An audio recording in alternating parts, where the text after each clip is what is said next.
Κυρίες και κύριοι, φίλες και φίλοι, καλησπέρα. Απόψε είναι Τρίτη, 16 Απριλίου του 2024. Φαίνεται ότι ο πατέρας μου έλεγε ο συγχωρεμένος, όταν είχαμε προβλήματα και θέλαμε βροχές, περίμενε να αλλάξει το φεγγάρι και έλεγε το καινούριο φεγγάρι θα φέρει βροχές. Για να δούμε τώρα τι θα γίνει, γιατί καίγεται τουλάχιστον η Βόρεια Ελλάδα, αλλά και ολόκληρη η Ελλάδα καίγεται για βροχές. Σιτάρια, κρυθάρια, τριφύλια, δέντρα, νεδροκαλλιέργειες, λιβάδια. Θέλουν βροχή τώρα, να δούμε άνοιξη για να μπορέσουμε να περάσουμε ένα κανονικό καλοκαίρι. Μην γίνει... Και όσο για την ανθοφορία που γράφει ένας φίλος από τη Λακωνία, στη Λακωνία, ναι, η ανθοφορία της ελιάς είναι τον Απρίλη. Στην Βόρεια Ελλάδα είναι ακριβώς ένα μήνα μετά, το Μάη. Υπό κανονικές συνθήκες. Τώρα άρχισαν να ανθίζουν, λέει, οι ελιές. Ένας φίλος μου έδωσε ένα κείμενο που έγραψε η κυρία Μορελεόν. Είναι Ισπανίδα Ελληνίστρια, ένα εκπληκτικό κείμενο περίπου 1500 λέξεων και αναφέρεται Ναταλία Μορελεόν, καθηγήτρια στο Εθνικό Αυτόνομο Πανεπιστήμιο του Μεξικού, το οποίο, προσέξτε, για κρατηθείτε, είναι το μεγαλύτερο πανεπιστήμιο ολόκληρης της Αμερικανικής Υπήρου και έχει, όχι, είναι πιθανόν το μεγαλύτερο του κόσμου, έχει 380.000 φοιτητές, 46.750 καθηγητές σε 2.555.764 τετραγωνικά μέτρα εστεγασμένων χώρων και είναι αναμφισβήτητα το καλύτερο όλης της Λατινικής Αμερικής και αναφέρεται στο ιστορικό των ελληνικών σπουδών στο Μεξικό και μάλιστα των αρχαίων ελληνικών, και λέω ότι ξεκινούν αυτά από τον 16ο αιώνα. Είναι ένα εκπληκτικό κείμενο που το διάβασα στην ιστοσελίδα του Οργανισμού για τη Διάδοση της Ελληνικής Γλώσσας, ο ΔΕΓ, μπορείτε να ανατρέξετε για να το διαβάσετε, και πραγματικά δείχνει την αγάπη που έχει αυτή η γυναίκα, αλλά και κόσμος, πολλοί ουρά κάνουν, λέει, για τα αρχαία ελληνικά στο Μεξικό και τα εξοβέλησαν εδώ στην Ελλάδα. Και η απόδειξη, ήρθαν προχθές στο βιβλιοπωλείο, εμείς έχουμε βιβλιοπωλείο που έχουμε και ταξιδιωτικά, καθότι είμαστε στη Φιλελλήνων, περνάει ο κόσμος, οι τουρίστες, και λοιπόν έψαχναν να βρουν της αρχαίας ελληνικής γραμματείας. Πήραν 3-4 τον Όμηρο και τα λοιπά και ζήτησαν την κάρτα μας διαδικτυακά να παραγγέλουν βιβλία της αρχαίας ελληνικής γραμματείας. Οι Μεξικανοί. Εδώ εμείς από το 1976 θέλησαν να μας φέρουν το λατινικό αλφάβητο. Θυμάστε τι έγινε, έτσι.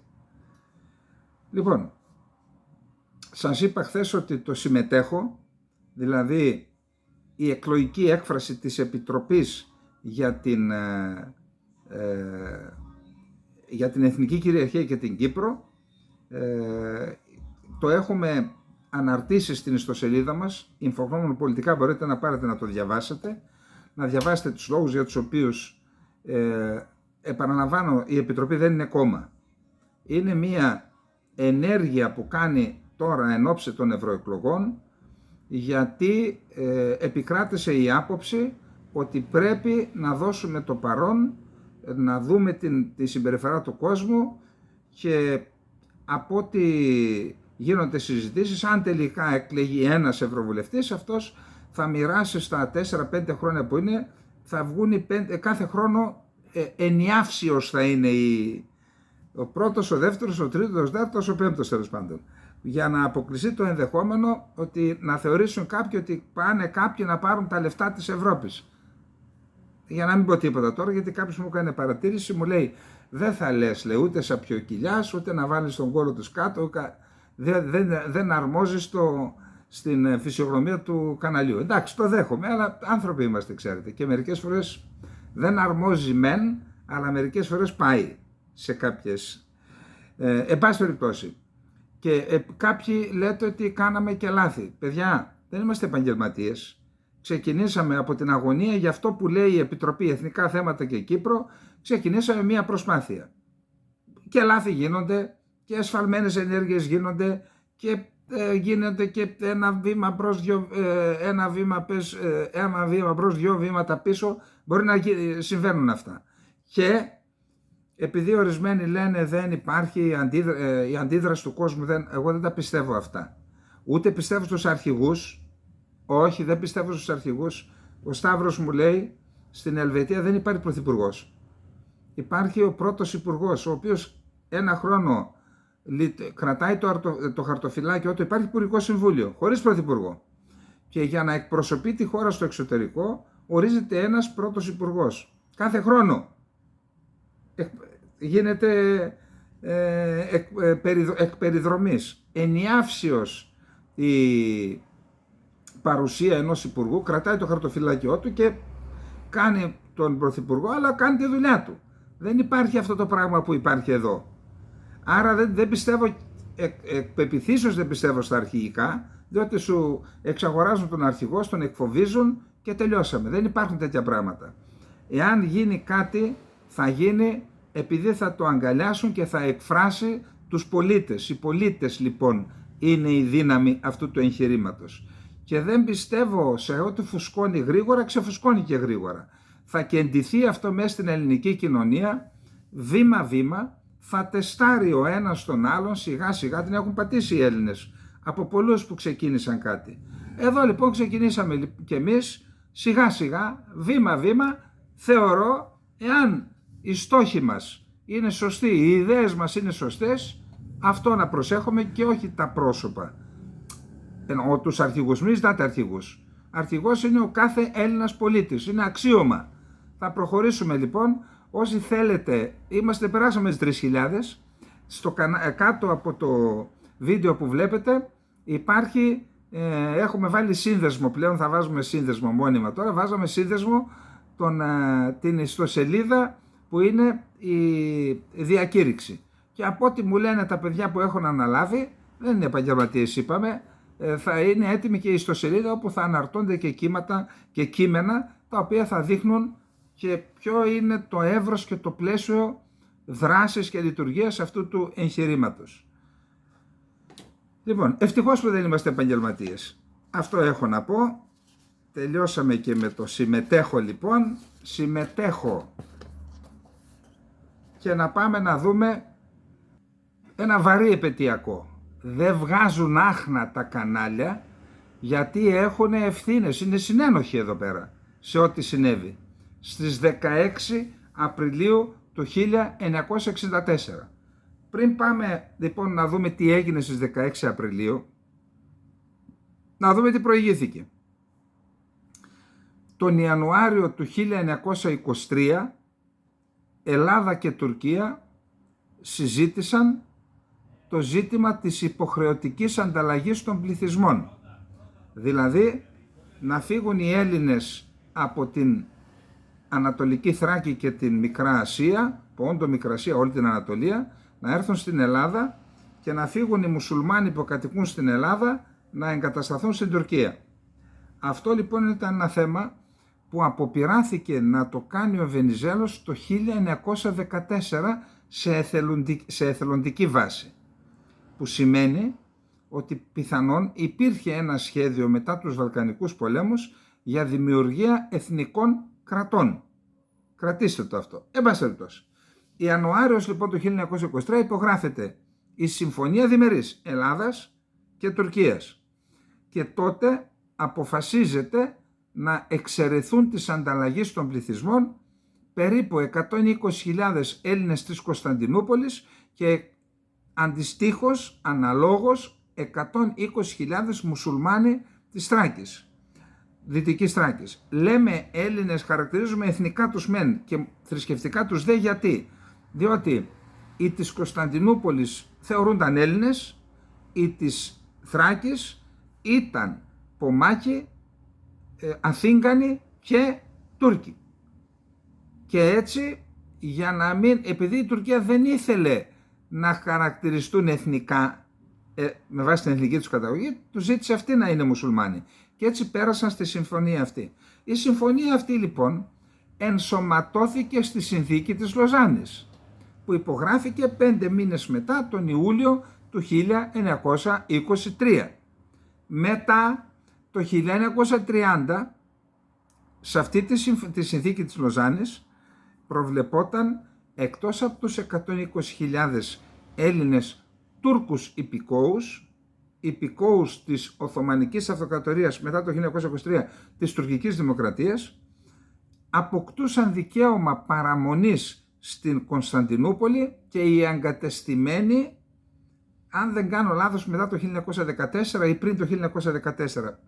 Εν πάση περιπτώσει, οι λεγόμενοι από το γαλλικό εταμπλί, που είναι οι εγκατεστημένοι, οι εταμπλίδες έτσι τους λέγανε, είχαν λοιπόν ίσα δικαιώματα παραμονής στην Κωνσταντινούπολη, Ήμβρο και Τένεδο, Κωνσταντινούπολη ήταν οι εταμπλίδες, με τους εξαιρεθέντες της ανταλλαγής, Τούρκους πολίτες τώρα. Το 1930 το καθεστώς των εταμπλίδων, της παραμονής των εταμπλίδων στην Κωνσταντινούπολη ισχυροποιήθηκε με τις συμφωνίες ελληνοτουρκικής φιλίας Βενιζέλου-Ινωνού. Ισχυροποιήθηκε.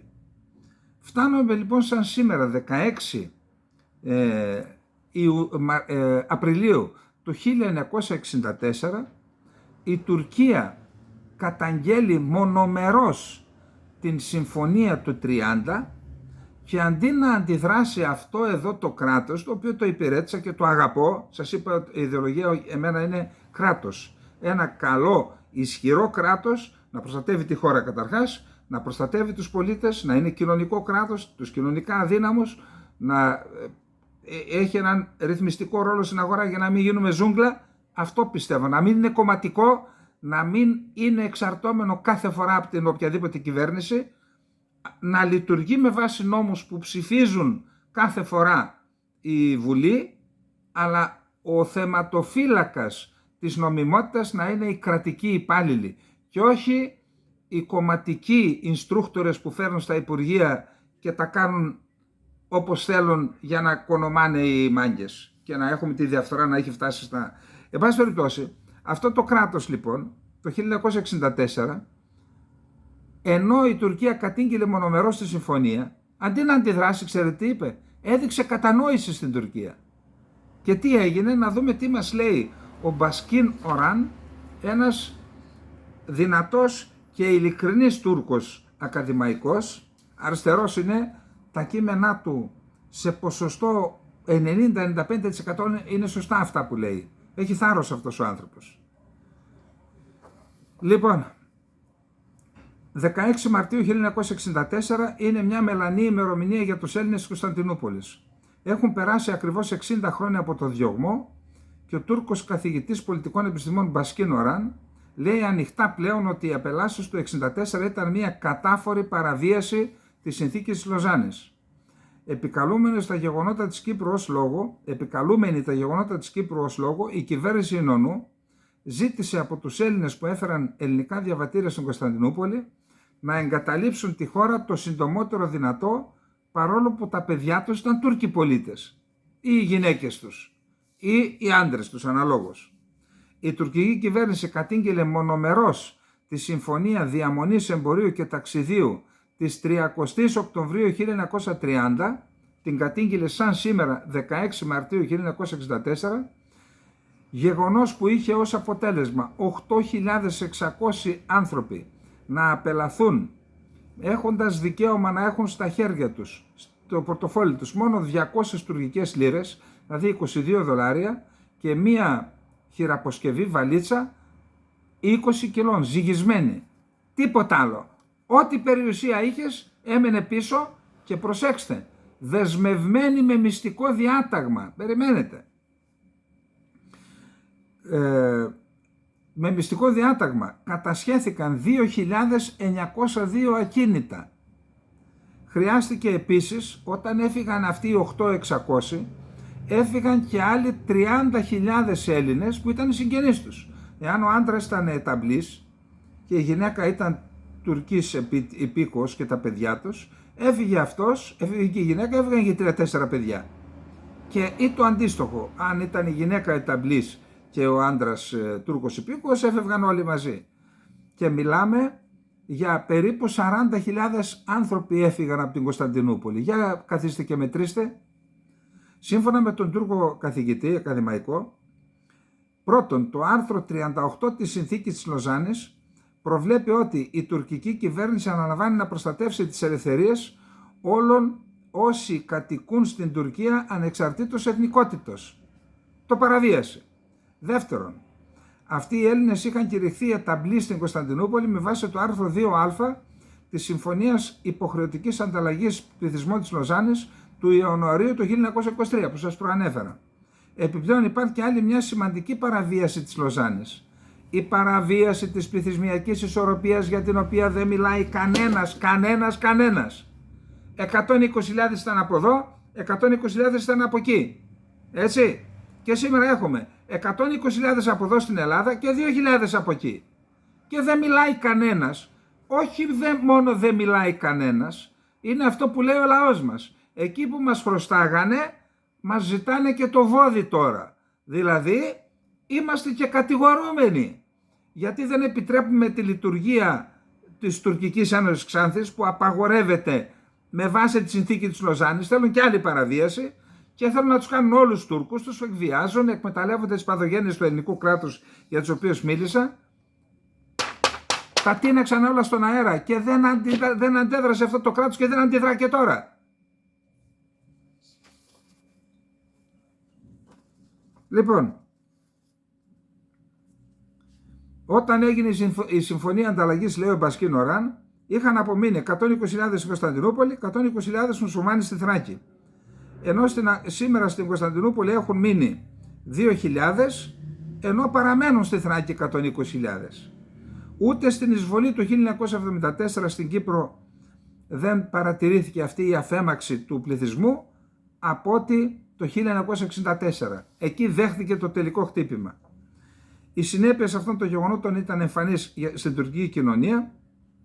Οι Έλληνες της Κωνσταντινούπολης έφυγαν, τους αντικατέστησαν εσωτερικοί πρόσφυγες που ήρθαν από την Ανατολία. Η Κωνσταντινούπολη έγινε πνευματικά, οικονομικά, πολιτισμικά πιο φτωχή και λέει ο Μπασκίν Οράν ότι την πλήρωσαν και οι μουσουλμάνοι της Ρόδου, λέει, της Δωδεκανήσου, γιατί τους απέλασαν ως αντίμετρα. Γι' αυτό εγώ δεν ξέρω να έγινε τέτοιο πράγμα. Αν έγινε δεν έχω να πω τίποτα.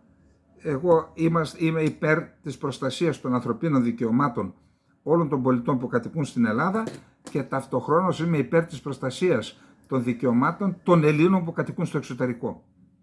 Χωρίς ούτε πόντο υποχώρηση από αυτό. Και αναφέρομαι και στους Έλληνες της πόλης, στους Έλληνες της Κύπρου, στους Έλληνες της Βορείου Υπήρου, όπου υπάρχει ελληνισμός. Αυτό το κράτος δεν έχει δόγμα προστασίας του ελληνισμού οπουδήποτε κι αν κατοικεί αυτός.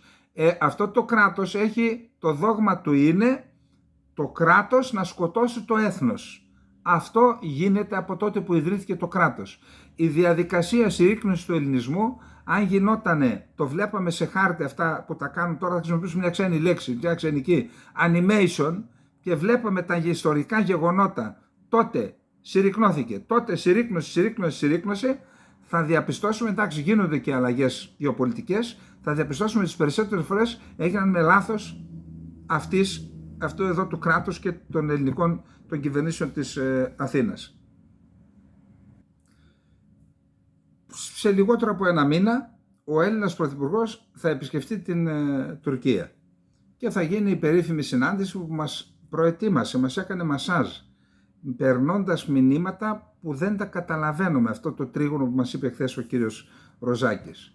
Δηλαδή λέει η πολιτική ατζέντα της κυρίας Παπαδοπούλου με τον Ακτσαπάρ, τον ομόλογό της τον Τούρκο, είναι, λέει, τρίπτυχη, τρίγωνο. Αιγιαλίτιδα Ζώνη, Κεφαλοκρηπίδα Όζ. Τι έχουμε να συζητήσουμε εμείς με την Τουρκία για την Αιγιαλίτιδα Ζώνη? Να ξεπουλήσουμε το δικαίωμά μας να επεκτείνουμε τα χωρικά μας ύδατα, να το θέσουμε, να το υποθηκεύσουμε για να κερδίσουμε τι από την Τουρκία? Ποιος ανόητος τα πιστεύει αυτά με την πολιτική έννοια? Οι Τούρκοι κάθε φορά σε μετρούν τι είσαι διατεθειμένος να κάνεις και μετά αυτό το κάνουν και εκτιμένο. Και αν πας να κάνεις τα 12 μίλια μετά, θα σου πούν εσύ το συζήτησες τότε και είπες ότι είσαι διατεθειμένος να μην. Είναι αυτό που είχε πει ο κύριος Μητσοτάκης στην ύφη του, δηλαδή στο ανιψιού του τη γυναίκα αυτή, πώς τη λένε, που είναι στο Sky, που της είπε θα κάνουμε υποχωρήσεις σε κάτι που θεωρείται και κάτι σαν εθνική κυριαρχία. Ήταν αυτό. Αυτό ήταν. Να δώσουν στους Τούρκους τα 12 μίλια και να αφήσουν ορθά ανοιχτή την πόρτα και όχι τα παιδιά μας και τα εγγόνια και τα δυσέγγωνα να αφήσουν πεδίο στην Τουρκία να ξεδιπλώνει τις διεκδικήσεις της. Ενώ με μία απλή κίνηση υπογράφει ή πρόεδρος Δημοκρατίας τώρα ή αυτή ή ο επόμενος, δεν ξέρω αν είναι άντρας ή γυναίκα, υπογράφει το προεδρικό διάταγμα 12 μίλια και τελειώσαν όλα. Και προσέξτε, επειδή ακούω διάφορους και πρέσβεις, όλα αυτά είναι φερετζές για να κρύψουν τον κατευνασμό αλλά και το εθνικό ολίσθημα. Λέει καλά θα τα κάνεις 12 και αν τα παραβιάζει η Τουρκία. Αν τα παραβιάζει η Τουρκία λοιπόν πώς θα τα προστατεύσεις? Όπως προστατεύουμε την υπόλοιπη χώρα μας. Και αν παραβιάζει η Τουρκία θα την καταγγέλουμε ότι παραβιάζει τα χωρικά μας ύδατα. Λοιπόν, πού είναι το πρόβλημα? Πού είναι το πρόβλημα? Και όσοι λένε ότι θα μας κάνει πόλεμο, ας μας κάνει πόλεμο. Ποιος θα πάρει την ευθύνη του πολέμου? Αυτή θα κάνει τον πόλεμο. Θα πάρει την ευθύνη να γκρεμίσει, να τεινάξει στον αέρα την νοτιοανατολική πτέρυγα του ΝΑΤΟ και πιστεύετε ότι θα την αφήσει? Και ακριβώς επειδή η αδύναμη πλευρά σε αυτή την περίπτωση είναι η Τουρκία, για να μην αποδυναμώσουν την Τουρκία, λένε στην Ελλάδα κάνει εσύ, μην κάνεις τα 12 μίλια. Γιατί να τους ακούσουμε? Είδα ένας καθηγητής από τις ΗΠΑ λέει το 1982 μας είπαν οι Αμερικανοί να μην κάνουμε. Και επειδή μας είπαν τι έγινε δηλαδή? Τι είναι το μαντίο των Δελφών που ό,τι λέει πρέπει να τα ακούμε? Ή οι Ρώσοι ή οι Αμερικανοί? Η Ελλάδα πρέπει να κανονίσει λοιπόν τα του οίκου της, να ισχυροποιηθεί, να είναι σε θέση να αντιμετωπίσει οποιαδήποτε απειλή και να επεκτείνει τα χωρικά της ύδατα στα 12 μίλια. Και να μην επιτρέψουν οι πολίτες, να μην επιτρέψουν σε κανέναν, ούτε στο Μητσοτάκη, ούτε στην Παπαδοπούλου, ούτε στον Δένδια, ούτε στον Γεραπετρίτη, να μην επιτρέψουν να διαπραγματευτεί τα αδιαπραγμάτευτα. Είναι εθνική κυριαρχία. Δυνάμει εθνική κυριαρχία. Την εθνική κυριαρχία δεν έχει δικαίωμα να τη διαπραγματεύεται κανένας. Πόσο πιο ξεκάθαρο? Και ενώ ετοιμαζόμαστε να πάμε, μας προετοιμάζουν δηλαδή, με τα μασάζ που σας είπα, η Τουρκία εξέδωσε νέα ναύτεξ. Νέα ναύτεξ λοιπόν. Και ξέρετε τι μας λέει? Για χωρικά ύδατα μιλάει τα υφιστάμενα, τα 6 μίλια. Τα αμφισβητεί. Αμφισβητεί ότι έχουμε δικαίωμα να κάνουμε ασκήσεις στα 6 μίλια. Δηλαδή, ακόμα και αν λέω, αποστατικοποιήσουμε τα νησιά, δεν θα έχουν δικαίωμα να προσεγγίσουν στα χωρικά ύδατα των νησιών ελληνικά πλοία του ελληνικού πολεμικού ναυτικού. Δηλαδή η αποστατικοποίηση θα αφορά και τα χωρικά ύδατα. Και γι' αυτό η ναύταξη, κοιτάξτε τι λέει. Λοιπόν, ζητάει η Τουρκία με ναύτεξ, συγγνώμη, την παρουσιάζει έναν κατάλογο στην ναύτεξ 23 νησιών, τα οποία λέει ότι έχουν καθεστώς αποστατικοποίησης. Και ανάμεσα σε αυτά είναι η Σαμοθράκη, η Λίμνος, η Μυτιλήνη, η Χίος, η Ρόδος, η Πάτμος, η Κος, το Καστελόριζο, και γράφει, προσέξτε τι γράφει. Κατά καιρούς ορισμένοι σταθμοί δημοσιεύουν προειδοποιήσεις ότι θα διεξαχθούν στρατιωτικές δραστηριότητες σε περιοχές που συμπεριλαμβάνουν τα χωρικά ύδατα των εν λόγω νησιών, οι οποίες ενδέχεται να θέσουν σε κίνδυνο την ασφάλεια της ναυσιπλοείας κατά παράβαση των διεθνών συνθήκων. Και βάζει από κάτω και τις διεθνείς συνθήκες που σύμφωνα με την Άγκυρα παραβιάζει η Ελλάδα. Ότι η Τουρκία, πρέπει να το σημειώσουμε, ότι κατά καιρούς με τέτοιες ναύτεξ επαναφέρει το ζήτημα της αποστρατικοποίησης των νησιών. Δηλαδή συνομιλίες, μέτρα οικοδόμησης εμπιστοσύνης και ναύτεξ, όλα μαζί. Όλα μαζί. Τη Δευτέρα 22 Απριλίου που έρχεται. Στην Ελλάδα θα έχουμε συνάντηση των αντιπροσωπιών Ελλάδας και Τουρκίας με αντικείμενο τα μέτρα οικοδόμησης εμπιστοσύνης. Θεοχάρης Λαλάκος, ο πρέσβης από πλευράς Εθνικής Άμυνας ελληνικής, και ο πρέσβης Μπουράκ Ακτσαπάρ είπε πριν από λίγο, άλλος είναι ο Υπουργός Εξωτερικών της Τουρκίας, ο Ακτσαπάρ αυτός. Η προηγούμενη συνάντηση έγινε στις 23 Νοεμβρίου στην Άγκυρα. Πριν όμως από αυτήν την επίσκεψη θα έχουμε δύο ανταλλαγές επισκέψεων. Δηλαδή 16 και 17 Απριλίου ο διοικητής της 3ης Μηχανοκίνητης Ταξιαρχίας Πεζικού από την Καβίλη του Εύρου θα επισκεφθεί τη διοίκηση της 54ης Μηχανοκίνητης Ταξιαρχίας στην Αδριανούπολη. Εκεί υπάρχουν δύο, 54 και 55, σε 54 θα πάει. Και το επόμενο διήμερο ο Τούρκος διοικητής της Ταξιαρχίας της Κεσάνης, της 4ης Μηχανοκίνητης της Κεσάνης, θα επισκεφθεί τη διοίκηση της 31ης Μηχανοκίνητης Ταξιαρχίας Πεζικού που εδρεύει στις Σφαίρες, λίγο πάνω από την Αλεξανδρούπολη. Αυτά λοιπόν για την 12 μίλια, αποστατικοποίηση και μέτρα οικοδόμησης εμπιστοσύνης.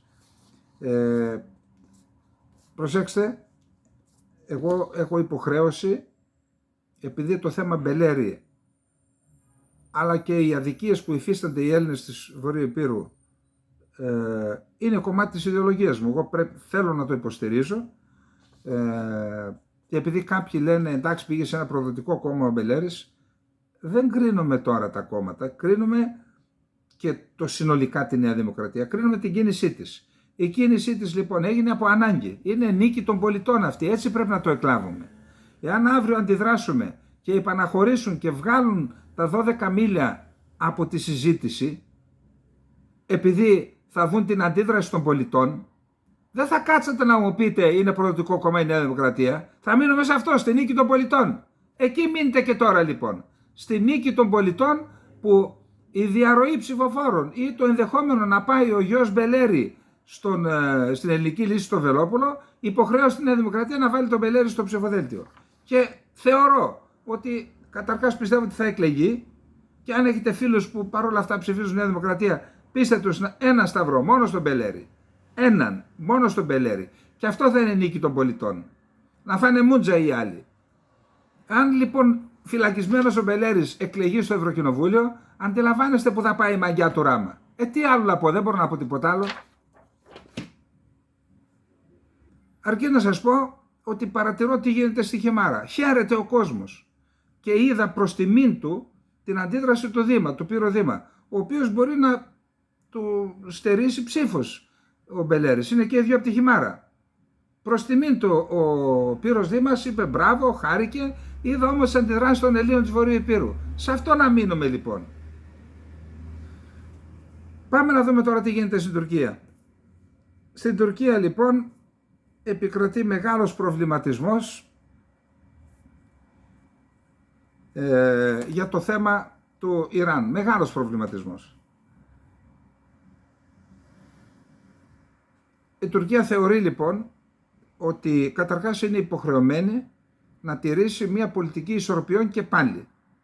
Δηλαδή στην ουσία αυτό που κάνει είναι το εξής, που το κάνουν και οι μεγάλες χώρες, οι άλλες μεγάλες χώρες που δεν συντάσσονται με τη Δύση, ότι η αντίδραση του Ιράν ήταν μία απάντηση μία σου και μία μου. Μου χτυπήσατε την πρεσβεία, εθνικό έδαφος στη Δαμασκό, είμαι υποχρεωμένος, σας χτυπάω κι εγώ και τελειώσαμε. Εκεί προσανατολίζεται, δεν έχουμε ακόμα επίσημη δήλωση από την Τουρκία. Έχουμε Υπουργικό Συμβούλιο σήμερα, δεν προλαβαίνω, δεν ξέρω τώρα αν το βράδυ αν έχουμε ανακοίνωση, θα την πούμε αύριο. Θα δούμε τι θα πει ο Ερντογάν, πάντως προς στιγμήν τηρεί σιγή εχθείως. Ο φόβος που επικρατεί στην Τουρκία είναι ο εξής, ότι αν τελικώς ξεσπάσει ένας πόλεμος μεταξύ του Ισραήλ και του Ιράν, ότι τι στάση θα τηρήσει η Τουρκία σε αυτό το θέμα, προβληματίζεται, και το κυριότερο, ότι η επόμενη χώρα που θα κληθεί να μετασχηματιστεί μετά από μια τέτοια διαδικασία, μετά το Ιράκ, τη Συρία και το Ιράν, αν γίνει πόλεμος Ισραήλ-Ιράν, θα είναι η Τουρκία. Και αυτό είναι το βασικό πρόβλημα που έχουν στο τραπέζι και καλούνται να σκεφτούν πώς θα το αντιμετωπίσουν σε περίπτωση που, και προετοιμάζουν και τα βήματά τους από τώρα για να είναι έτοιμοι να το... Λοιπόν, αργά χθες το βράδυ ο Ερντογάν είχε επικοινωνία, για προσέξτε το αυτό, με τον εμμύρη του Κατάρ Αλ Θάνη, ο οποίος του είχε χώσει καμιά 20 δισεκατομμύρια για να σταθεί όρθιος. Εκεί λοιπόν τονίστηκε από πλευράς του Τούρκου Προέδρου ότι ο Ισλαμικός κόσμος ενωμένος πρέπει να εντείνει τις προσπάθειές του για να σταματήσει τις βάρβαρες επιθέσεις του Ισραήλ και για να λογοδετήσει το Ισραήλ για τα εγκλήματά του κατά της ανθρωπότητας. Είναι ζωτική σημασία να περιοριστεί άμεσα το Ισραήλ και να ενεργήσουν όλοι με κάθε λογική για να αποφευθεί η επέκταση της έντασης σε όλη την περιοχή. Δηλαδή θέλουν να ασκήσουν πίεση στο Ισραήλ για να αποτραπεί η επίθεση στο Ιράν στην ουσία. Ο Φιντάν με τη σειρά του μίλησε με τον Πρωθυπουργό και Υπουργό Εξωτερικών του Κατάρ πάλι, γιατί το Κατάρ παίζει εξισορροπητικό ρόλο σε όλα αυτά στην περιοχή. Θα συναντηθεί μεθαύριο, αύριο Τετάρτη πηγαίνει στην Ντόχα, θα συζητήσουν, λέει, τις διμερείς σχέσεις, την κατάσταση στην Παλαιστίνη και τις περιφερειακές εξελίξεις. Επίσης, το τέλος αυτής της εβδομάδας έρχεται ο Υπουργός Εξωτερικών της Αιγύπτου, ο Σαμέτ Σούκρι, έρχεται στην Τουρκία για να συζητήσει με τον Φιντάν. Πάντως, ο Ντεβλέτ Μπαχτσελή, ο εταίρος του Ερντογάν, μιλώντας στη δική του κοινοβουλευτική ομάδα των ακροδεξιών και των εθνικιστών, είπε: «Η ένταση μεταξύ Ιράν και Ισραήλ δεν είναι παρά ένα θέατρο που σχεδιάζεται για να αποσπάσει την προσοχή μας από τη Γάζα». Καλά, αυτό είναι και λίγο... Ένα άλλο θέμα που πρέπει να το παρακολουθούμε είναι το εξής. Ο Φεχμί Μπουλέντ Γιλτερίμ είναι ο πρόεδρος της Ισλαμιστικής μη κυβερνητικής οργάνωσης στα λόγια, είναι βραχίωνας του τουρκικού παρακράτους που έχει σχέσεις με την Αλ-Κάιντα, τη μουσουλμανική αδερφότητα, το Ισλαμικό κράτος, την Παλαιστινιακή Ισλαμική Τζιχάν, όλα τα φρούτα είναι εκεί. Αυτός λοιπόν είναι ο άνθρωπος ο οποίος είχε διοργανώσει το στόλο για τη Γάζα με το Μαβί Μαρμαρά. Τότε που στα διεθνή ύδατα οι Ισραηλινοί κομμάντος κατέβηκαν πάνω στο Μαβί Μαρμαρά, σκότωσαν 9 ανθρώπους, από τους οποίους ένας Αμερικανός πολίτης, οι άλλοι ήταν Τούρκοι, και αυτό οδήγησε στο πάγωμα των σχέσεων των δύο χωρών. Και θυμάμαι ότι ο Ομπάμα πήγε στον Νετανιάχου και τον παρακάλεσε και πήρε τηλέφωνο τον Ερντογάν, υποτίθεται για συγγνώμη, τους έβαλε να μιλήσουν. Είχαν διακόψει τις διπλωματικές σχέσεις. Τώρα λοιπόν ξεκινάει ένας καινούριος στόλος για τη Γάζα. Και λέγεται Freedom Flotilla Coalition. Είναι 12 ΜΚΟ, μη κυβερνητικές οργανώσεις από τη ΣΥΠΑ, την Τουρκία και την Νότια Αφρική, από διάφορες χώρες. Πάλι επικεφαλής αυτός που έκανε το επεισόδιο με το Μαβί Μαρμαρά. Έδωσε συνέντευξη τύπου και είπε θα περιλαμβάνει πλοία από την Τουρκία, το Λίβανο και τη Λιβύη, θα πλεύσει στη Ράφα, αφού πρώτα ελιμενιστεί στο στο λιμάνι Ελ Αρί στην Αιγύπτο, και από εκεί θα πάνε μέσω Ράφας, δηλαδή δεν θα κάνει πρόκληση αυτή τη φορά. Αυτά αναφέρει η Ισραηλή εφημερίδα Γεντιόθ Αχρονόθ. Αυτό λοιπόν γίνεται 14 χρόνια μετά το επεισόδιο με το Μαβί Μαρμαρά. Να δούμε πώς θα καταλήξει αυτή η ιστορία και να πάμε τώρα στο μεγάλο θέμα που είναι Ισραήλ, Ιράν. Λοιπόν, 3 πολεμικά συμβούλια. Το ένα πολεμικό συμβούλιο, τώρα που γράφουμε την εκπομπή, είναι 6,5 ώρα, 7, ήταν ακόμα, από ό,τι είδα στα Ισραηλινά μέσα, ήταν ακόμα σε εξέλιξη. 3 πολεμικά συμβούλια με αντικείμενο την απάντηση του Ισραήλ στο Ιράν. Να πούμε ότι υπάρχουν βασικά δύο τάσεις. Η μία τάση που είναι η στρατιωτική και οι ακροδεξιοί εθνικιστές που λένε εδώ και τώρα χτύπημα στο Ιράν, συντριπτικό χτύπημα, και η άλλη τάση που λέει σύνεση, να το σκεφτούμε, και όχι μόνο αυτό, όχι μόνο σύνεση να το σκεφτούμε, επειδή υπάρχει το ζήτημα ποιον χωρών εναέριος χώρος θα χρησιμοποιηθεί για να γίνει το χτύπημα στο Ιράν. Και επειδή οι αραβικές χώρες δεν θέλουν εμπλοκή, δεν θέλουν να εμπλακούν για να μην φάνε το ξύλο από το Ιράν, να μην χαλάσουν τις σχέσεις τους με το Ιράν, ένα από τα σενάρια που συζητείται είναι αυτός ο σχηματισμός πακέτο που θα έχει αεροσκάφη F-15, F-35 και F-16 και αεροσκάφη ανεφοδιασμού στον αέρα. Ένα από τα σχέδια είναι να πετάξει πάνω από τον αέριο χώρο της Κύπρου. Η Τουρκία δεν αφήνει, της Ελλάδας, της Βουλγαρίας, να πάει στον Εύξηνο Πόντο, από τον Εύξηνο Πόντο να περάσει από τη Γεωργία, το Αζερμπαϊτζάν, Αρμενία, Αζερμπαϊτζάν, και από εκεί να χτυπήσει το Ιράν και αντίστροφα να ακολουθεί, άρα θα έχουμε και μια εμπλοκή σε αυτή την ιστορία.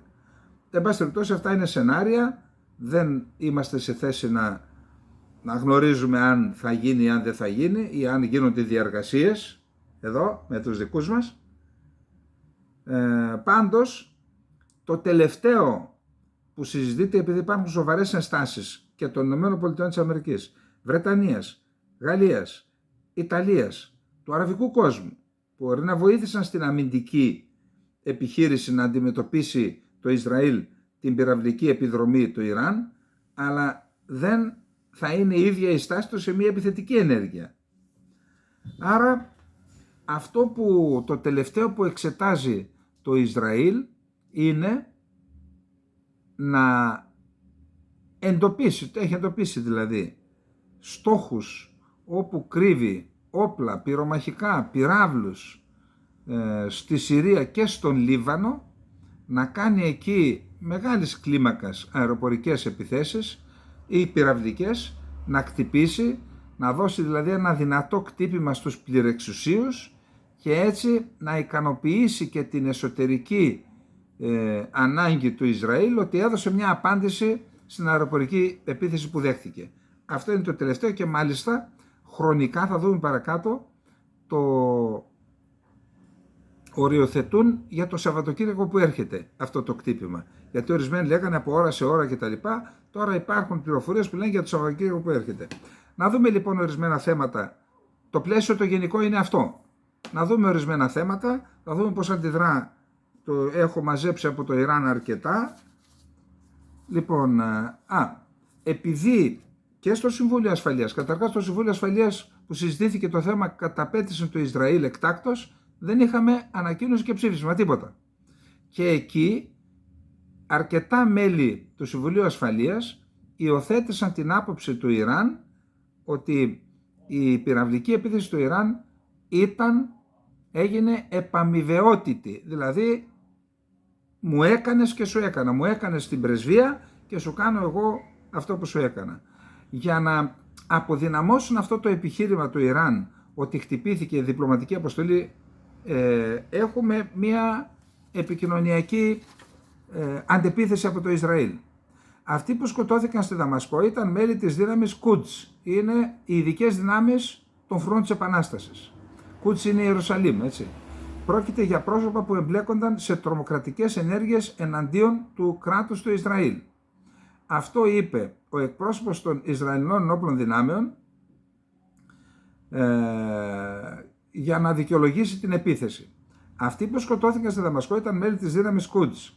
Πρόκειται για πρόσωπα που εμπλέκονταν σε τρομοκρατικές ενέργειες εναντίον του κράτους του Ισραήλ, είπε ο Ντάνιελ Χαγκάρι, υπονάβαρχος, σε συνέντευξη τύπου. Μεταξύ αυτών των τρομοκρατών ήταν μέλη της Χεσμολάχ και Ιρανοί συνεργάτες. Δεν υπήρχε ούτε ένας διπλωμάτης, εξ όσων γνωρίζω. Δεν γνωρίζω ούτε έναν άμαχο που να σκοτώθηκε σε αυτή την επίθεση. Τώρα, είπε επίσης, σχεδόν το 99% των βλημάτων αναχαιτίστηκαν χάρη στη βοήθεια των ΗΠΑ, της Γαλλίας, Βρετανίας και της Ιορδανίας. Μόνο η αεροπορική βάση της Νεβατίμ στο νότιο Ισραήλ υπέστη ζημιές περιορισμένης έκτασης. Κατά την επίσκεψή του εκεί, ο αρχηγός του Γενικού Επιτελείου Εθνικής Άμυνας Χέρτσι Χαλέβη διαβεβαίωσε ότι το Ισραήλ θα απαντήσει στην επίθεση του Ιράν. Εδώ λοιπόν απαντά εν μέρη η δήλωση του Χαγκάρη. Όποιος και να είναι έδαφος του Ιράν. Κτύπησε σε έδαφος του Ιράν. Το ότι εσύ τους λες τρομοκράτες δεν δικαιολογεί, δεν αφαιρεί από τα επιχειρήματα των. Με αυτή τη λογική, εάν είναι πράκτορες της Μοσάντ ή της στρατιωτικής υπηρεσίας πληροφοριών του Ισραήλ σε μια πρεσβεία και τη βομβαρδίσει το Ιράν και λέει, μα εκεί όσοι σκοτώθηκαν ήταν πράκτορες, δεν ήταν διπλωμάτες, ήταν αυτοί οι οποίοι έκαναν που εγώ τους λέω τρομοκράτες. Τι σημαίνει τώρα, νομιμοποιείται ένα τέτοιο χτύπημα? Δεν μπορώ να καταλάβω. Τώρα το έκαναν οι άνθρωποι, δεν ξέρω γιατί το κάνανε, ή μάλλον ξέρω, αλλά αμφιβάλλω για την αποτελεσματικότητά του και για την πιστικότητά του.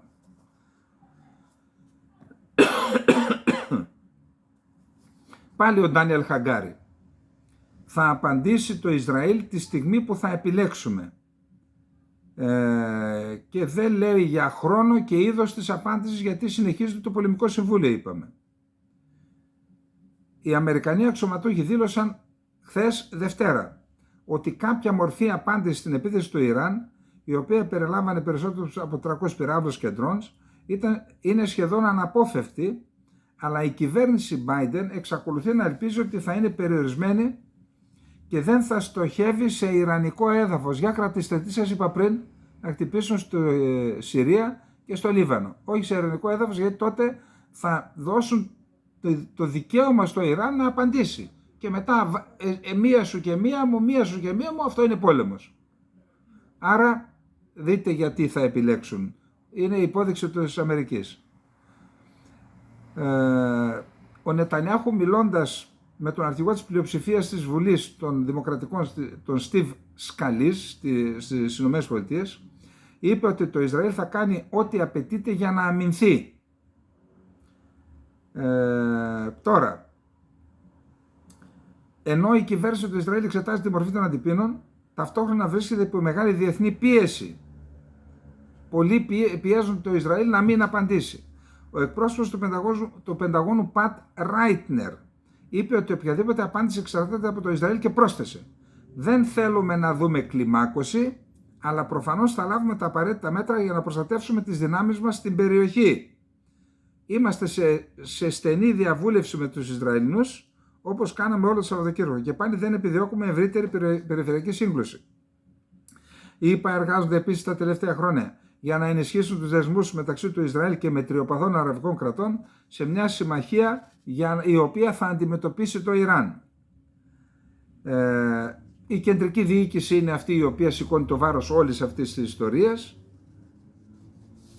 και είπαμε ποιοι βοήθησαν. Τώρα, Γάλλος πρόεδρος Μακρόν κάλεσε χθες σε ηρεμία και δήλωσε ότι η χώρα του θα κάνει ό,τι είναι δυνατόν για να αποφευθεί μια κλιμάκωση. Ο Βρετανός πρωθυπουργός Ρίση Σούνακ δήλωσε ότι οι χώρες της G7 εργάζονται πάνω σε μια δέσμη συντονισμένων μέτρων κατά του Ιράν. Η Ιταλία, η οποία ασκεί επί του παρόντος προεδρία των G7, δήλωσε ότι είναι ανοιχτή σε νέες κυρώσεις κατά ατόμων που εμπλέκονται σε ενέργειες κατά του Ισραήλ, κατά ατόμων. Ο Τζο Μπάιντεν ξεκαθάρισε στον Νετανιάχου ότι οι ΗΠΑ θα στηρίξουν το Ισραήλ, αλλά μόνο σε αμυντικές ενέργειες, ενώ τον κάλεσε να αρκεστεί στην επιτυχία της απόκρουσης επίθεσης. Άρα του λέει μην κάνεις τίποτα άλλο, αφού κέρδισες. Ο Τζον Κίρμπι, εκπρόσωπος του Λευκού Οίκου, είπε ότι επειδή περνάει η άποψη σε πολλούς, και είναι και λογικό, ότι η επίθεση του Ιράν πραγματοποιήθηκε με τέτοιο τρόπο ώστε να μην προκαλέσει είτε θύματα σε αμάχους είτε σοβαρές απώλειες στο Ισραήλ, που θα το υποχρέωνε να απαντήσει. Γι' αυτό λέει με μικρές ζημιές. Τώρα λέει ο Κίρμπι δεν είναι έτσι, λέει, ούτε μας ειδοποίησε πότε είχαμε κάτι συνομιλίες, αλλά δεν μας έδωσε χρονοδιάγραμμα ούτε τι θα χτυπήσει, και ότι η αποτυχία οφείλεται στην δική μας επιτυχία. Η ήττα δηλαδή του Ιράν σε αυτή την επίθεση οφείλεται στη δική μας επιτυχία αντιμετώπιση της και όχι στον σχεδιασμό ότι το έκαναν για να μην προκαλέσουν το Ισραήλ. Έτσι λέει ο τύπος. Έχουμε κάποιες αναλύσεις σχετικά με τις δυνατότητες του ενός στρατού και του άλλου.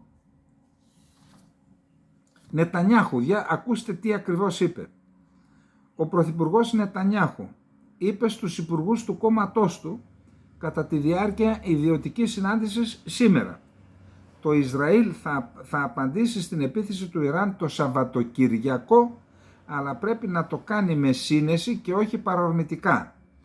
Αυτά είπε σύμφωνα με το δημόσιο τηλεοπτικό σταθμό Καν. Ανέφερε ότι το Ιράν θα πρέπει να περιμένει με αγωνία χωρίς να γνωρίζει πότε θα συμβεί η επίθεση, όπως ακριβώς έκανε το Ισραήλ το ίδιο, είπε ο Νετανιάχου στους υπουργούς του. Ανώτερος Ισραηλινός αξιωματούχος είπε πάλι στο κανάλι το ίδιο, ότι το Ισραήλ θα απαντήσει στο Ιράν και ότι αυτό είναι μόνο θέμα πότε και πού, αλλά είναι σίγουρο ότι θα απαντήσει. Πάντως, το Ισραηλινό κανάλι ανέφερε ότι η κυβέρνηση του Ισραήλ δεσμεύτηκε να ενημερώσει τη ΣΥΠΑ πριν από οποιοδήποτε χτύπημα, προκειμένου να δώσει χρόνο στα αμερικανικά στρατεύματα να προετοιμαστούν για πιθανά ιρανικά αντίπεινα. Έχουμε πυρετώδεις διαβουλεύσεις, τρίτο πολεμικό υπουργικό συμβούλιο σήμερα. Το Ισραήλ θα επιδιώξει να χαρακτηριστούν οι φρουροί της Επανάστασης τρομοκρατική οργάνωση. Οι ΗΠΑ πιστεύουν ότι η απάντηση του Ισραήλ στην πρωτοφανή επίθεση του Ιράν νωρίς το πρωί της Κυριακής είναι πιθανό να είναι περιορισμένη και μπορεί να επικεντρωθεί σε πλήγματα σε βασικούς στόχους εκτός Ιράν, δήλωσαν 4 Αμερικανοί αξιωματούχοι στο NBC. Όταν λένε και 4 και τα λοιπά, θέλουν να δείξουν την αξιοπιστία της πληροφορίας, έτσι. Να βλέπουμε και τα πίσω από τις γραμμές. Το δημοσίευμα προσθέτει ότι οι ΗΠΑ αναμένουν από το Ισραήλ να παρέχει ενημερώσεις σχετικά με τις αποφάσεις που λαμβάνει, αλλά δεν σκοπεύουν να συμμετάσχουν σε οποιαδήποτε αντίδραση αντιπίνων. Τώρα, η Κίνα έχει αρχίσει και δραστηριοποιείται. Μίλησε ο Υπουργός Εξωτερικών της Κίνας με τον Wang Yi, με τον Αμπντουλαχιάν, το Ιράν, αλλά και με τη Σαουδική Αραβία που εμπλέκεται, θα δούμε παρακάτω. Η Κίνα ανέφερε ότι το Ιράν θα μπορούσε να χειριστεί την κατάσταση σωστά και να γλιτώσει την περιοχή όπου περαιτέρω αναταραχεί, διασφαλίζοντας παράλληλα την κυριαρχία και την αξιοπρέπειά του. Αυτά είπαν στο τηλέφωνο ο Wang Yi με τον Αμπντουλαχιάν. Ο Αμπντουλαχιάν είπε στο Wang Yi ότι το Ιράν γνωρίζει τις περιφερειακές εντάσεις, είναι πρόθυμο να επιδείξει αυτοσυγκράτηση και δεν έχει καμία πρόθεση για περαιτέρω κλιμάκωση. Ο Wang Yi επανέλαβε τον ισχυρισμό του Ιράν ότι η εκτόξευση των 350 πυράβλων και drones ήταν μια περιορισμένη ενέργεια που έγινε σε αυτοάμυνα. Η επίθεση ήρθε ως αντίπεινα για το φερόμενο Ισραηλινό πλήγμα στη Δαμασκό. Ο Wang Yi καταδίκασε την Ισραηλινή επίθεση, ενώ ευχαρίστησε στο Ιράν που δεν στόχευσε περιφερειακές και γειτονικές χώρες, καθώς βομβάριζε το Ισραήλ. Ο Wang Yi είχε επίσης επικοινωνία με τον Υπουργό Εξωτερικών της Σαουδικής Αραβίας, τον Faisal bin Farhan Al Saud, και του είπε ο Wang Yi ότι η Κίνα είναι πρόθυμη να συνεργαστεί με το Ριάντ για να αποφευθεί περαιτέρω κλιμάκωση στη Μέση Ανατολή. Το Ριάντ αναμένει ιδιαίτερα από την Κίνα να διαδραματίσει ενεργό και σημαντικό ρόλο στο πλαίσιο αυτό, ανέφερε ο Σαουδάραβας Υπουργός Εξωτερικών, προσθέτοντας ότι η χώρα του είναι πρόθυμη να ενισχύσει την επικοινωνία για τον συντονισμό με την Κίνα και την πρόθεση μιας άμεσης και ανεφόρων κατάπαυσης του πυρός στη Γάζα. Πάμε να δούμε τώρα τι λένε οι Ιρανοί. Εκπρόσωπος των Ιρανικών ενόπλων δυνάμεων λένε ότι εμείς λέμε στους δυτικούς ηγέτες ότι δεν επιδιώκουμε να επεκτείνουμε τον πόλεμο, αλλά θα κόψουμε οποιοδήποτε χέρι ξεπεράσει τα όρια του. Οποιαδήποτε επιθετικότητα από το Ισραήλ ή τους υποστηρικτές του θα αντιμετωπιστεί με ισχυρότερη απάντηση άμεσα. Η πρώτη μας απάντηση έδειξε μέρος της δύναμής μας και περάσαμε από τα προηγμένα συστήματα ραντάρ και αεράμενά σας και μέσα από το λεγόμενο σιδερένιο θόλο. Ο εκπρόσωπος των Ιρακινών ενόπλων δυνάμεων λέει ότι το χτύπημά μας θα είναι δεκαπλάσιο, δηλαδή θα εκτοξεύσουν 1000 πυράβλους. Δεν θεωρώ ότι είναι πολύ δύσκολο να έχει εκτοξευτές να εκτοξεύσει 1000 πυράβλους ταυτοχρόνως, δηλαδή περίπου αδύνατο. Ο Αλ Μπαγκέρι, υφυπουργός εξωτερικών του Ιράν: σε περίπτωση άλλου λάθος του εχθρού, το Ισραήλ θα πρέπει να γνωρίζει ότι δεν θα έχει 12 μέρες, ούτε μία μέρα, ούτε μία ώρα. Η ταχύτητα απόκρισης στο Ιράν θα είναι μικρότερη από μερικά δευτερόλεπτα. Εννοεί, πιστεύω, τους υπερηχητικούς πυράβλους. Ο Αμπντολφάζλ Αμούι, εκπρόσωπος της Επιτροπής Εθνικής Ασφάλειας και Εξωτερικής Πολιτικής του Κοινοβουλίου του Ιράν, λέει ότι η χώρα του είναι έτοιμη να χρησιμοποιήσει όπλα που δεν έχει χρησιμοποιήσει στο παρελθόν και έχουμε ένα σχέδιο για όλα τα σενάρια εάν το Ισραήλ επιλέξει την κλιμάκωση. Εκτιμώ ότι αναφέρεται πάλι στους υπερηχητικούς πυράβλους. Το Ιράν δεν επιδιώκει κλιμάκωση στην περιοχή. Έκλεισε το θέμα μετά την επιχείρηση κατά το κράτος του Ισραήλ, δήλωσε ο πρέσβης του Ιράν στην Άγκυρα. Εκπρόσωπος των όπλων δυνάμεων του Ιράν: συμβουλεύει με τους ηγέτες των ΗΠΑ, του Ηνωμένου Βασιλείου και της Γαλλίας να σταματήσουν να υποστηρίζουν το Ισραήλ. Ο επικεφαλής του Διεθνούς Οργανισμού Ατομικής Ενέργειας, Ραφαέλ Γκρόσι, δήλωσε σε συνεδρίες του Συμβουλίου Ασφαλείας του ΟΗΕ στη Νέα Υόρκη ότι η Ιρανική κυβέρνηση είπε στους επιθεωρητές να φύγουν από τις εγκαταστάσεις για μήπως έχουμε και τίποτα. Μήπως φοβαριστούν δηλαδή. Η Ουάσιγκτον Post αναφέρει με βάση αξιωματούχους των μυστικών υπηρεσιών των ΗΠΑ. Η Ρωσία έχει υποσχεθεί να δώσει αεροσκάφη Σουχόι 35 που είναι 4,5 γενιάς, να δώσει στο Ιράν για να ενισχύσει και τεχνολογία αεράμινας, λέει. Σε περίπτωση πολέμου δεσμεύεται από συμφωνία που έχουν υπογράψει. Οι επιλογές του Ισραήλ θα μπορούσαν να περιλαμβάνουν τη στόχευση αποστολών ή αποθηκών όπλων στη Συρία που περιέχουν προηγμένα εξαρτήματα πυράβλων, όπλα ή εξαρτήματα που αποστέλλονται από το Ιράν στη Χεσμολάχ, σύμφωνα με το NBC News. Δηλαδή, είτε αποστολή όταν λέμε το επιτελείο μιας δύναμης Al-Quds που είναι σε κάποια πόλη της Συρίας, είτε αποθήκες με όπλα και πυρομαχικά.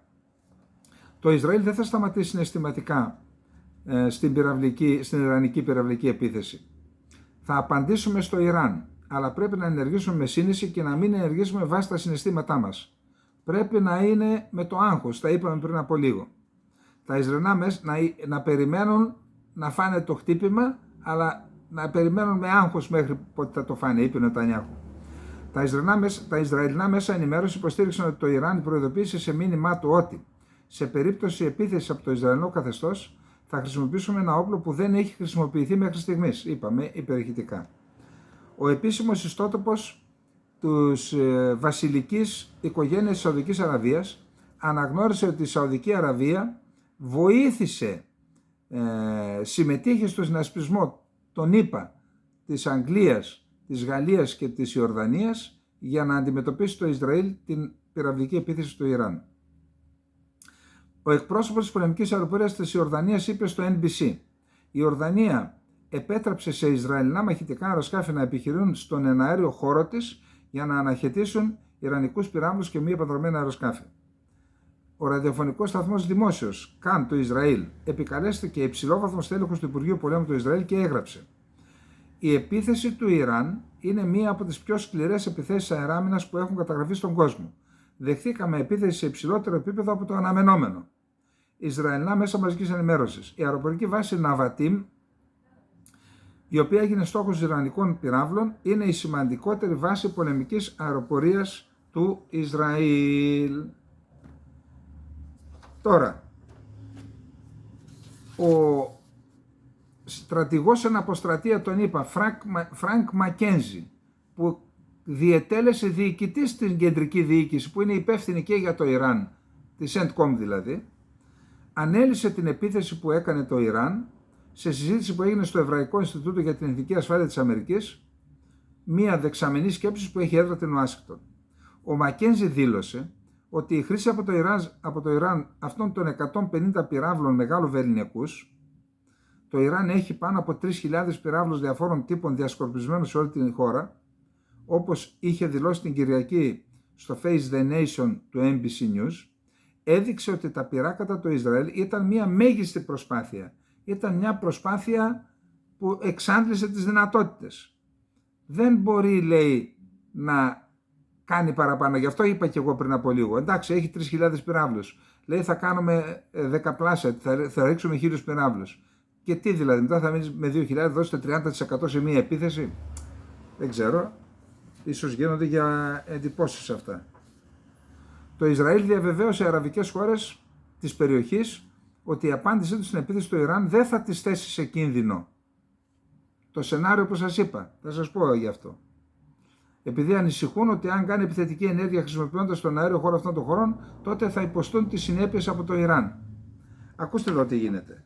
Υπάρχουν δύο δυνατότητες. Η μία είναι να κινηθεί από την Ερυθρά θάλασσα, να περάσει από το διεθνή αέριο χώρο, να υπερκεράσει την Αραβική Χερσόνησο και μετά από τον Περσικό κόλπο να επιτεθεί στο Ιράν. Και ο άλλος δρόμος είναι Μεσόγειος, Αιγαίο, Ελλάδα, Βουλγαρία, Εύξηνος Πόντος, Γεωργία, Αρμενία, Αζερμπαϊτζάν, Ιράν. Εάν το δείτε στο χάρτη, αυτός ο δρόμος είναι κοντύτερος και πιο ασφαλής, γιατί εκεί κάτω είναι και η Χούθη. Έχει έναν κίνδυνο αν πάει από εκεί πέρα.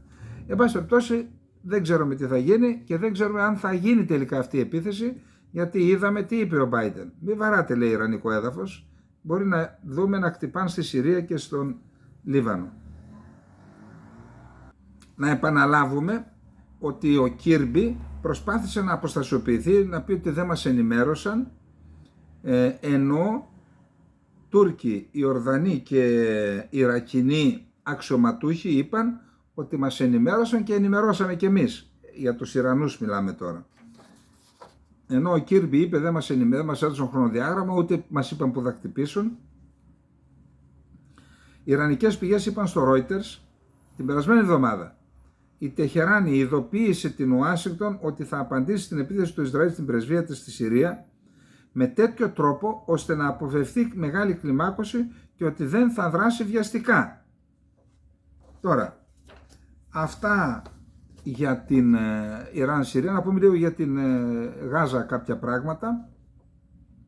Ο Ιζάτ Αλ Ρίς, μέλος του πολιτικού γραφείου της Χαμάς, έκανε μία δήλωση στον τύπο και είπε εμείς, λέει, θέλουμε μόνιμη κατάπαυση του πυρός. Εάν δεχθούμε το σχέδιο που προτείνουν οι Ισραηλινοί, τι σημαίνει αυτό? Μόλις πάρουν, θα έχουμε 6 μήνες, 6 εβδομάδες εκεχηρία, μόλις πάρουν, λέει, τους ομήρους, μετά θα συνεχίσουν ξανά τη γενοκτονία, όπως λένε εμείς θέλουμε, λέει, μόνιμη κατάπαυση του πυρός και αποχώρηση των στρατευμάτων και επιστροφή όλων. Αυτό είναι η διαφορά. Ο Ισραηλινός Υπουργός Μπεζαλέλ Σμότριχ ζήτησε τον πλήρη έλεγχο ολόκληρης της λωρίδας της Γάζας από το στρατό του Ισραήλ. Η απόρριψη των κόκκινων γραμμών του Ισραήλ και το κυνήγι της Χαμάς για μια συμφωνία αυξάνει μόνο τις πιθανότητες να φέρουμε όλους τους ομήρους στο σπίτι ακόμα αργότερα, έγραψε ο αρχηγός του κόμματος του θρησκευτικού σιωνισμού. Είναι καιρός να μάθουμε μαθήματα, να αλλάξουμε κατεύθυνση και να αποκαταστήσουμε τον πλήρη Ισραηλινό έλεγχο σε ολόκληρη τη λωρίδα της Γάζας. Ο Μάθιου Μίλλερ, εκπρόσωπος του State Department, είπε ότι οι Ισραηλινοί έχουν μία πρόταση στο τραπέζι, η Χαμάς δεν την θέλει, η Χαμάς είναι το πρόβλημα στην υπογραφή της συμφωνίας για την εκεχηρία. Λοιπόν, πάμε στα τελευταία μας τώρα. Οι Ηνωμένες Πολιτείες της Αμερικής. Οι Ηνωμένες Πολιτείες της Αμερικής. Υπάρχει μια συζήτηση στην Αμερική, την κάνουν πιο πολύ οι Ρεπουμπλικάνοι και λένε ότι επί Biden χαλάρωσαν τα μέτρα επιτήρησης και οι κυρώσεις εναντίον του Ιράν, κυρίως στο θέμα του εμπορίου πετρελαίου, εξασφάλισε γύρω στα 90 ίσως και 100 δισεκατομμύρια δολάρια έσοδα αυτό το διάστημα και με αυτά τα λεφτά στάθηκε όρθιο το καθεστώς και εξοπλίστηκε. Και ρίχνουν ευθύνες στον Biden, το είπε άλλωστε και ο Τραμπ αυτό. Ο Biden λέει φταίει που έγινε το Ιράν αυτό που έγινε. Και τώρα συζητούν διάφορα ζητήματα για κυρώσεις, αλλά έχω εδώ πέρα αρκετά από διάφορες δεξαμενές σκέψεις των ΗΠΑ, όμως είναι δύσκολο να γίνει το εμπάργο πετρελαίου στο Ιράν, γιατί από αυτό εξαρτάται η οικονομία της Κίνας, η οικονομία της Ινδίας, η οικονομία της Ιαπωνίας, παρότι είναι στενός σύμμαχος των ΗΠΑ, διατηρεί πολύ καλές σχέσεις με το Ιράν. Οπότε εκεί είναι πολύ δύσκολο, λέει, να... Εν πάση περιπτώσει, είχαμε τη δίκη του Τραμπ χθες, θα συνεχιστεί, ήταν να επιλέξουν τους ομήρους χθες, ο Τραμπ ζήτησε άδεια, θα διαρκέσει, ήταν στο εδόλιο, στο εδόλιο του, εδόλιο είπαμε ότι είναι θρόνος, κάθισμα, έτσι. Ζήτησε την εξαίρεση του Προέδρου επειδή η κόρη του, που είναι δικηγόρος, δουλεύει για τους Δημοκρατικούς και λέει, δεν δέχθηκε την παραίτησή του ο δικαστής. Επίσης έχει ένα αίτημα για το γιο του για να παραστεί στην αποφοίτηση του γιου του από το γυμνάσιο 17 Μαΐου και είπε ο δικαστής να δούμε τι θα γίνει ως τότε, πώς θα εξελιχθεί η δίκη, θα το κρίνουμε, πιθανόν θα είναι θετικό. Υπάρχει και ένα άρθρο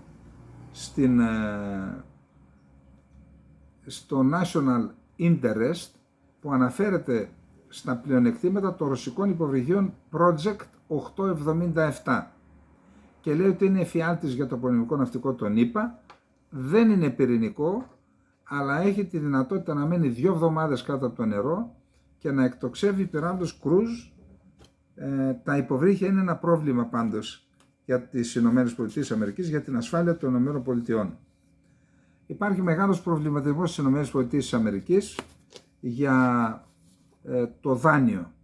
Θα δούμε παρακάτω τι δήλωσε στο Fox ο Τζόνσον, ο πρόεδρος Βουλής των Αντιπροσώπων.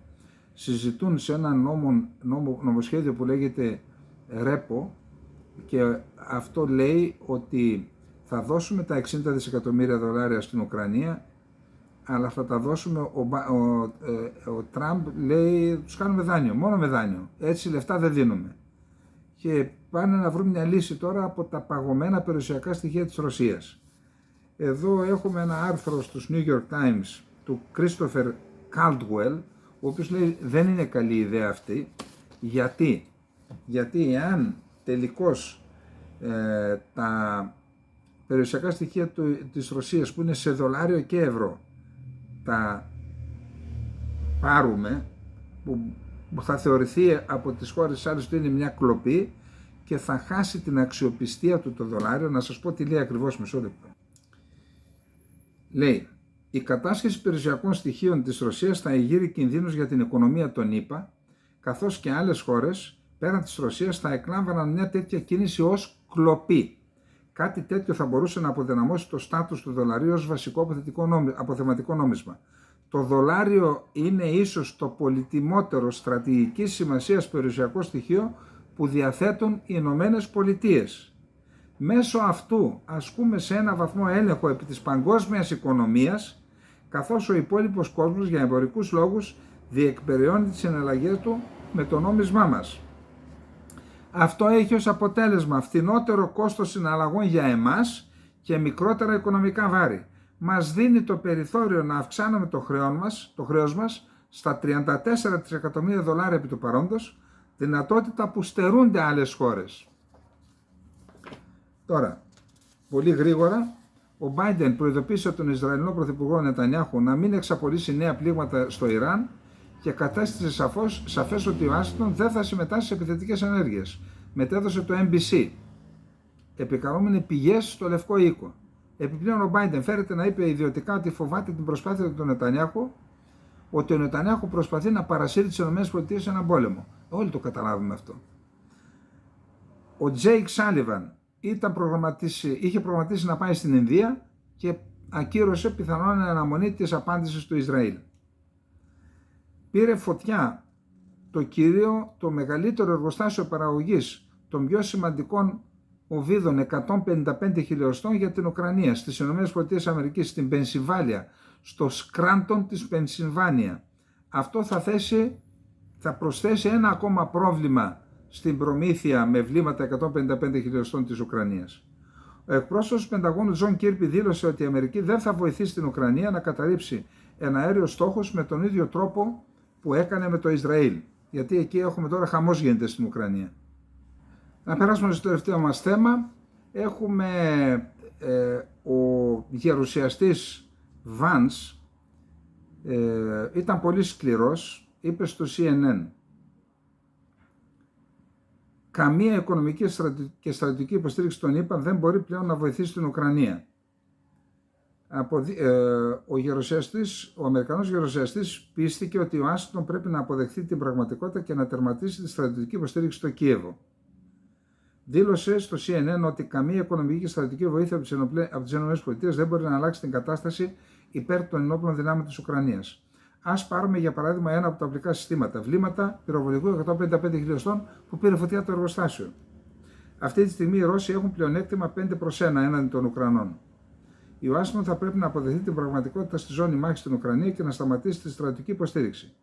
Η ελβετική εφημερίδα Neue Zürcher Zeitung ανακοίνωσε ότι οι ουκρανικές δυνάμεις αεράμενας δεν μπορούν πλέον να προστατεύσουν στρατηγικά σημαντικές εγκαταστάσεις.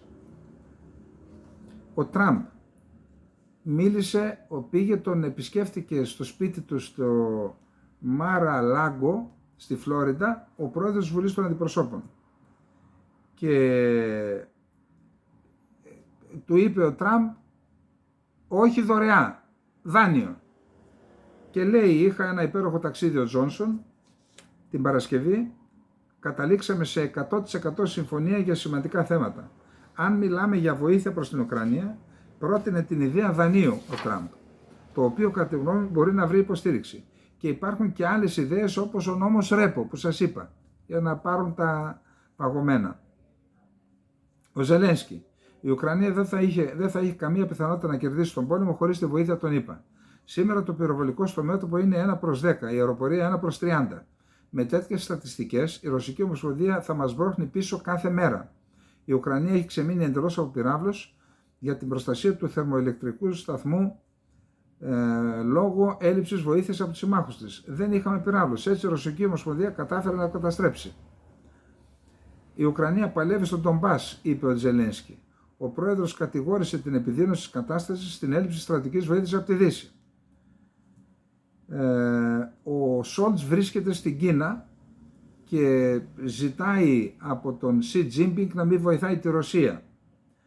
Ο Σι Τζίνπινγκ είπε στο Σόλτς: η λαϊκή δημοκρατία της Κίνας τάσεται υπέρ μιας ειρηνευτικής διάσκεψης, η οποία αναγνωρίζεται και από τη Ρωσική Ομοσπονδία και από την Ουκρανία, με δίκαια συζήτηση των προτάσεων. Είναι προαναγγελία της μη συμμετοχής της Κίνας, μάλλον έτσι δεν το ξέρουμε, αλλά αυτό βγάζει συμπέρασμα στην σύνοδο που θα γίνει, στη διάσκεψη που θα γίνει στην Ελβετία.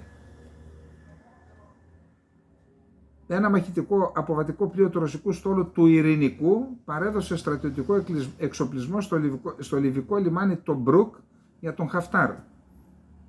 Περισσότερες από 40 χώρες θέλουν να ενταχθούν στους BRICS, που δείχνει ότι η ελεύθερη και ευέλικτη αλληλεπίδραση εντός των BRICS είναι πολύ ελκυστική, δήλωσε ο Ρώσος γερουσιαστής Γκριγκόρι Καρασίν, προσθέτοντας ότι 40 χώρες θέλουν να ενταχθούν σε αυτή τη διπλωματική δομή. Η Ρωσία προεδρεύει της ομάδας BRICS φέτος. Το Κίεβο. Υπάρχουν πολλές αντιδράσεις στο Κίεβο. Σου λέει πώς 4 χώρες, αν βάλαμε τώρα και τη Σαουδική Αραβία, 5 χώρες μαζί με το Ισραήλ συμμετείχαν για να αντιμετωπίσουν απειλές, μία απειλή που δέχθηκε το Ισραήλ, ενώ εμείς τη δεχόμαστε κάθε μέρα, γιατί δεν μας βοηθάνε με τον ίδιο τρόπο. Και λένε οι Αμερικανοί δεν είναι το ίδιο και δεν πρόκειται να το κάνουμε. Έχω αρκετά εδώ πέρα, αλλά δεν προλαβαίνουμε τώρα να τα δούμε όλα αυτά. Αν έχουμε χρόνο θα τα δούμε. Πάντως το ζουμί είναι αυτό. Υπάρχει μεγάλη στεναχώρια και οργή στο Κίεβο για αυτό που έγινε στο Ισραήλ. Λοιπόν, αυτά είχαμε να πούμε για απόψε. όπως βλέπετε το βίντεο, καταρχάς δεν τα ξέρω κιόλας αυτά, αφού έχουμε τόσο χρόνο εδώ πέρα να τρώμε τόσο χρόνο. Καταρχάς σας ευχαριστούμε που μας βλέπετε. Η βοήθειά σας είναι τρομερή, δεν το συζητάμε. Από την πλευρά μας υπάρχει η ειλικρίνεια να υπηρετούμε την αλήθεια, να υπηρετούμε τα εθνικά μας συμφέροντα, το δίκαιο για όλους τους λαούς, για όλους τους ανθρώπους. Η ταύτιση και αυτά τα πράγματα που βλέπω στην Ελλάδα δείχνουν, είναι αυτό απόδειξη του ραγιαδισμού που έμεινε από παλιά. Με κάπου που πρέπει να είμαστε. Όχι. Είμαστε με το δίκαιο, με την αλήθεια, με τον άνθρωπο. Αυτό. Εννοώ οι πολίτες. Το κράτος εντάξει έχει την πολιτική του. Οι πολίτες είμαστε με αυτό. Για να μην παρασυρώμαστε εύκολα. Λοιπόν, αν λέει όσα περισσότερα σχόλια έχει ένα βίντεο και όσα περισσότερα μου αρέσει, τα λεγόμενα like, τόσο ανεβαίνει στον αλγόριθμο της Google και μας προβάλλει πιο πολύ. Οπότε αν θέλετε, πατάτε. Μπαμ και φύγαμε. Επίσης, κάτω στην περιγραφή έχουμε την ιστοσελίδα της διακήρυξης. Μπορείτε να μπείτε μέσα να τη διαβάσετε και να γίνετε μέλη. Περάσαμε τις 3.000. Το πιστεύω το εγχείρημα γιατί είναι αληθινό, με αληθινούς ανθρώπους και μιλάμε για εθνικά θέματα και Κύπρο, έτσι. Και υπάρχει και μια δυνατότητα να βοηθήσετε το κανάλι. Δείτε παρακάτω, έχει. Όσοι θέλετε λοιπόν, προχωράμε δυνατά. Γεια σας.